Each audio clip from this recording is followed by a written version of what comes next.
So I started very comfortably with what I knew, which was widget symbols, which was successful, but I wanted to go right back to the start and see if I could do something other than widget. So we just started off with items on the table they could lay out, and I'd write the story. There was a car and a road, and it went to a house, and that was the story. Police car, brilliant. Let me just move this. So I want to see how clever you are making a story. So there was a police car, brilliant. There was a police car. And what happened then? You can choose whatever you like. What happened then to your police car? It had to stop. Shall I write that down? It had to stop. There was a police car. It had to stop. And they got really proficient at that. So I wanted a kind of way to get a bit more structure to it. So I wanted a bit more structure. We tried now and next cards after that.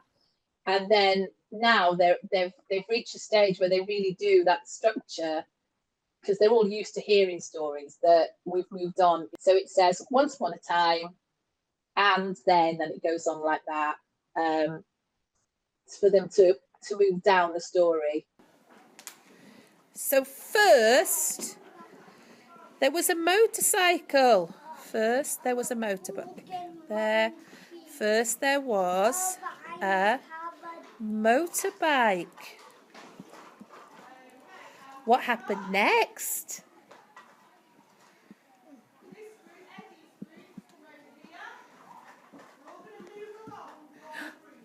He found, put it on next then.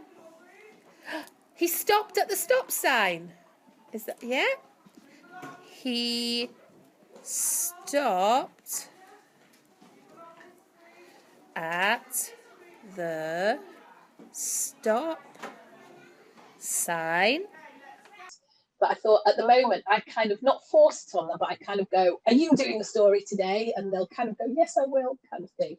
So I then did a sign that they can show whether they want to do a story or not. So it's green if they want to do a story, red if they don't. And that straight away they got that. You know, a couple said no, but we got a yes. And then Nick came and made a story. And so it goes, once upon a time there was a car, then a girl, then a train. But what I had for this time was the first time ever he went back and edited it. So it was a car, and first of all, the little girl was standing up, then the girl, and then the train. And then he went back and knocked the girl over and laid her down. And he kind of looked at me, and I went, oh, girl, train. And he kind of did it again. And what he meant was that the girl had been knocked down with the train. So he'd done the first version, looked at it, and thought, oh, I can extend that and do her some damage at the same time. And he'd actually gone back and edited the story.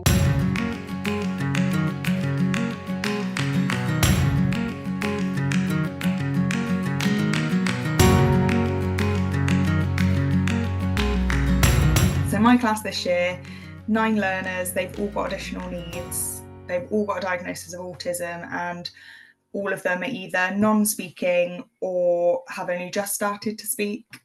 They're 7 to 9 years old, working at about 2 to 6 years old. All of them are very on their own agenda. They don't really want to take part in adult-led tasks. So it's been really interesting to see how we can get them involved in helicopter stories.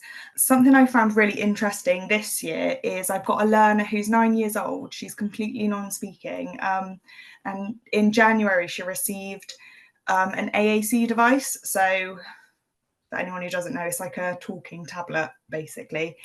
It's preloaded with tons, like hundreds of words and symbols.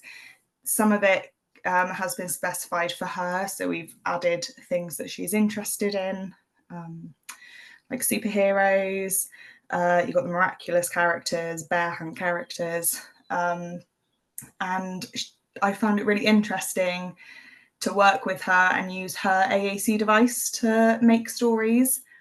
She taps on the symbols, it comes up hear as she taps, and then when she presses speak, it says the whole sentence out loud.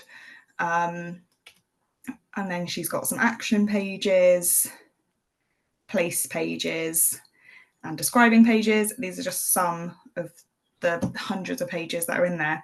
But it's just been incredible to see how she has used this device to tell stories. They aren't the longest stories because she has just been getting used to using the device. But here are a few of them.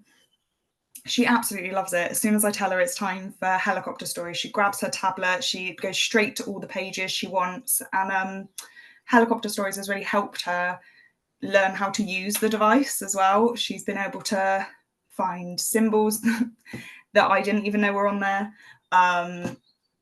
She completely independently navigates to all the pages now, which is amazing, and obviously is brilliant for helicopter stories, brilliant for her communication needs. And I've just found it really interesting because I've used a lot of like low-tech AAC, like obviously a lot of other people showed like the word mats and all of that, but using an actual iPad high-tech AAC was really interesting for me professionally and really exciting as well.